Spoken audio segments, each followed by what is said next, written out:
Gary is saying, no prize money for MEPH winner? Question mark. Okay, sige. Let's jump into that.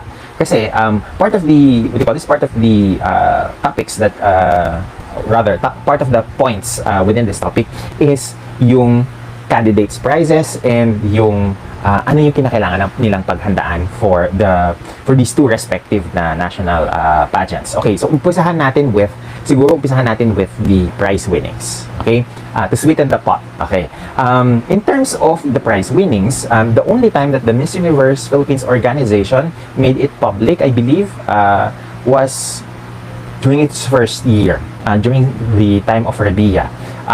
They mentioned about almost 1 million na cash prize, if I'm not mistaken, and a car as part of the prize winnings.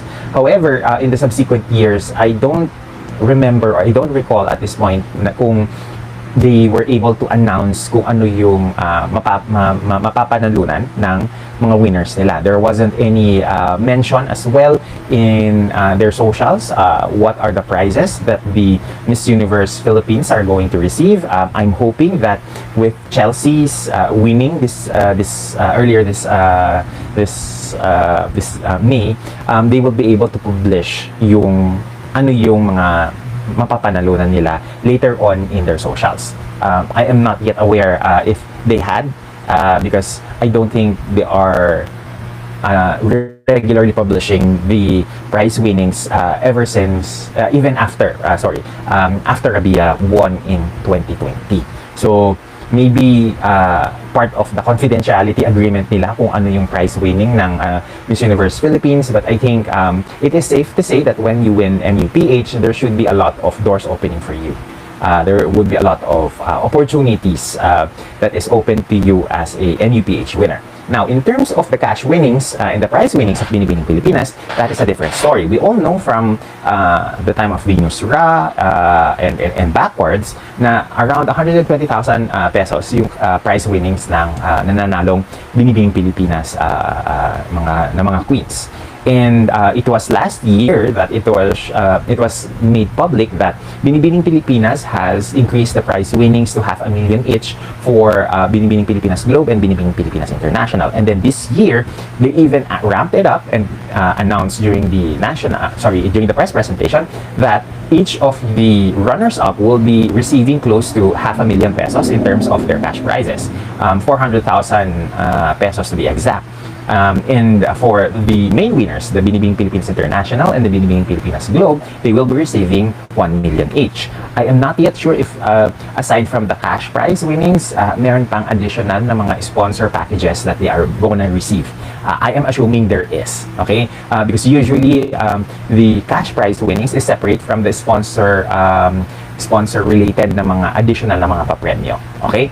Because it was only mentioned during the during the press presentation about the cash prize. So that's clear. Now, of course, all of you are now gonna question kung will this cash prize winnings be enough to cover yung kanilang expenditure for the pageant. Now, dito tayo nagkakaroon ng malaking whiplash when it comes to the candidates' budgets, because in terms of the budgets, I remember during earlier last month, I mentioned in our socials that there was someone who told us that in order for you to be able to mount a campaign for Miss Universe Philippines, you would have to budget at least 1.2 million pesos to around 1.5 million pesos, because that is how much the expenditure that you are going to be expected to shell out. And this figure, they say, is inclusive of the 120K, the 300K, or the 500K na franchise fee for the affiliate partners of the MEPH na tawag ito, na mga regional na mga partners. If that's the case, then I would assume na dapat sana equal compensation din yung ma-receive ng mga winners in terms of their cash prizes, because if a lot of the girls are going to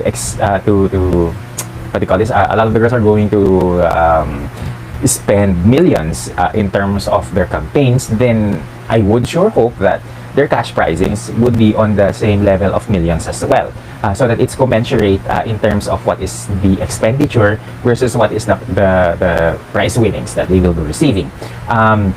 One thing that is unique, not necessarily unique, one thing that is vastly different from Binibining Pilipinas is that the candidates would have to pay for their own photo shoots and video shoots as publicity materials that they would have to that they would have to provide to the Miss Universe organization for social media posting, which is quite different from the Binibining Pilipinas, because Binibining Pilipinas would shoulder yung mga video shoots and yung mga photo shoots ng mga candidates nila.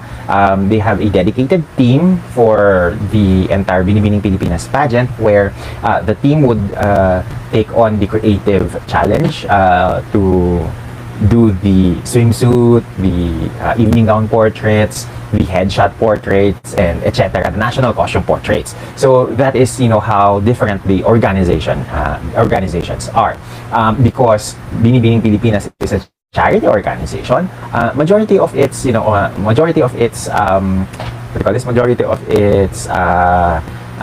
decisions when it comes to these types of things is that they wouldn't want to have the candidates having to shoulder more of these expenditures, because they want that everyone in their candidates, in their pool of candidates, to have equal playing field in terms of quality videos and images. Unlike in NUPH, that if you have the resources, then you would have a good campaign. You would have, you will be able to hire, good photographers, videographers for the campaign materials that you're going to need.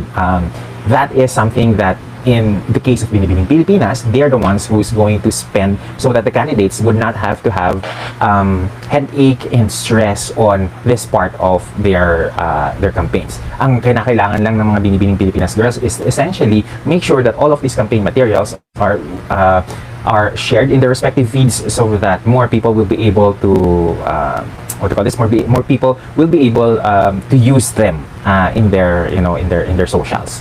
So I think in that end, may mga nakapagbulong sa amin that with Binibining Pilipinas, approximately you would need maybe a budget of around 500,000 to 1 million pesos in terms of your expenditure for the entire 3-month na competition. So medyo malaki-laking diferensya, medyo malayo yung agwat ng what Binibining Pilipinas candidates are allegedly spending on their Binibining Pilipinas campaigns versus the NUPH candidates, where if you have the resources, then you can mount a very successful campaign for yourself. Okay? Okay, so let's go back to the comment section, kasi ayokong matambakan ako ng mga comments ninyo. Saan na ba tayo nag-end? Sandali lang, ha? Okay, Christoph says, Stella doesn't listen to fans. Pahirapan din dati aminin. Again, stress on the word dati.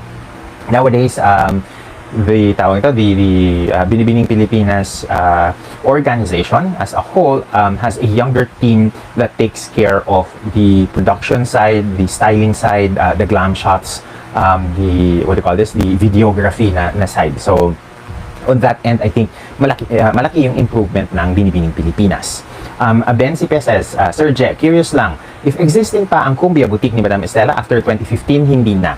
Okay? I don't see Cumbia anymore in anywhere in Gateway or anywhere in the Araneta City na vicinity. Black Spartan is asking, will NUPH survive the times? We surely hope so. With the current structure of Miss Universe, where every year you would have to bid and you would have to bid higher to acquire the franchise, hindi madaling gastos yung kanilang hinaharap. And if the rumor that from 220,000 USD yung franchise nila, tapos umakyat after 1 year, in which is now closer to 400,000 USD yung franchise nila. if it keeps on multiplying exponentially that way, then kawawa yung empire if they are able to sustain such business na expenditure, because if you are a corporation and you're spending all of your budget on the franchise, that's kind of difficult to stay afloat and to keep the franchise longer. However, that is the scenario of Miss Universe or of the Miss Universe pageant franchise across the globe. Hindi lang sa Pilipinas na nipiding war. Everyone across the world has to bid for their franchise, to win the franchise. And this is something that, for me, long-term is not sustainable for the Miss Universe parent organization, because there comes a point where franchise owners in different countries would value loyalty, especially if they are able to hold the franchise for a longer period of time. So, in terms of that aspect, we'll see if Empire will be able to sustain this for the next 10 or 20 years. Okay, Gloria Diaz is saying, so it's cheaper for a girl to join Binibining Pilipinas? Of course, nang di hamak. I think in terms of the expenditure, because Binibining Pilipinas essentially pays for most of the release ng mga photographs, videos ng mga girls. The girls won't have to do their own recordings, do their own photo shoots for that. So pretty much, yes, it is much more expensive to join Miss Universe Philippines by quite a lot if we're going to base these numbers from NUPH na nasa 1.2 minimum versus Binibining Pilipinas na around 500k allegedly daw yung expenditure nila. And these are mga figures that some of the handlers and some of the pageant camps have confirmed to us. So these numbers now are not just rumors or just hinugot lang sa hangin, but rather it is confirmed by some of the insiders, pageant insiders, who preferred not to be named. Okay?